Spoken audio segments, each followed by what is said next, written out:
Electricity ബോർഡിനെ സ്വകാര്യവൽക്കരിക്കില്ലെന്ന മന്ത്രി K Krishnankutty സ്വന്തമായി പുതിയ കെട്ടിടത്തിൽ പ്രവർത്തനം ആരംഭിച്ച കൊപ്പത്തെ KSEB സെഷൻ ഓഫീസിന്റെ ഉദ്ഘാടനം നിർവഹിച്ച് സംസാരിക്കുകയായിരുന്നു മന്ത്രി. ഏറെക്കാലം വാടക കെട്ടിടത്തിൽ പ്രവർത്തിച്ചിരുന്ന KSEB കൊപ്പം സെഷൻസ് ഓഫീസാണ് സ്വന്തമായി പുതിയ കെട്ടിടത്തിലേക്ക് മാറി പ്രവർത്തനം ആരംഭിച്ചത്. കൊഴിഞ്ഞപ്പറമ്പിലെ 110 kV സബ്സ്റ്റേഷനോട് ചേർന്ന് നിർമ്മിച്ച കൊപ്പം KSEB സെഷൻസ് ഓഫീസ് മന്ദിരം വൈദ്യുതി വകുപ്പ് മന്ത്രി കെ കൃഷ്ണൻകുട്ടി ഉദ്ഘാടനം ചെയ്തു. നല്ല രീതിയിൽ മുന്നോട്ടു പോകുന്ന വൈദ്യുതി ബോർഡിനെ കുറുവാ സംഘമെന്നും കൊള്ളക്കാർ എന്നും വിളിക്കുന്നവരോടും സമൂഹ മാധ്യമങ്ങളുടെ അസത്യപ്രചരണം നടത്തുന്നവരോടും പറയാനുള്ളത് വൈദ്യുതി ബോർഡിനെ സ്വകാര്യവൽക്കരിക്കാൻ സർക്കാർ ഉദ്ദേശിക്കുന്നില്ലെന്ന് മന്ത്രി കൂട്ടിച്ചേർത്തു.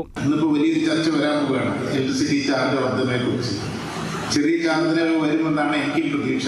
റെഗുലേറ്ററി കമ്മീഷൻ നമുക്കൊന്നതിലധികാരം, പക്ഷേ ഞങ്ങൾ തന്നെ റെഗുലേറ്ററി കമ്മീഷനോട് വേറെ ആവശ്യപ്പെട്ടിട്ടുണ്ട്. പകല് നമുക്ക് ചെറിയ വിലയ്ക്ക് കിട്ടുമ്പോൾ അത് ഉപഭോക്താക്കൾ കൈമാറണം. പകൽ ഇലക്ട്രിസിറ്റി ചാർജ് കമ്മിയാക്കണമെന്നും കൂടി പറഞ്ഞിട്ടുണ്ട് ഇലക്ട്രിസിറ്റി ബോർഡ്. പകൽ ഉപയോഗിക്കുന്നത് അപ്പം തന്നെ നമ്മുടെ ഈ ഇലക്ട്രിസിറ്റി ചാർജ് വർധനവ് ഉപഭോക്താക്കളിനെ ബാധിക്കാതിരിക്കുക. എന്താ വെച്ചാൽ വൈകുന്നേരം വാഷിംഗ് മെഷീനും ഗ്രൈൻഡറും ഒന്നും ഉപയോഗിക്കുന്ന പകൽ ഉപയോഗിച്ചിട്ടുണ്ടെങ്കിൽ ഈ ചാർജ് വർധനവ് ഫലത്തിൽ വരാതെ തന്നെ നമുക്ക് കഴിക്കാൻ സാധിക്കും. അതാണ് എനിക്കതിൽ പറയാനുള്ളത്. മുഹമ്മദ് മൂസിൻ MLA അധ്യക്ഷത വഹിച്ചു.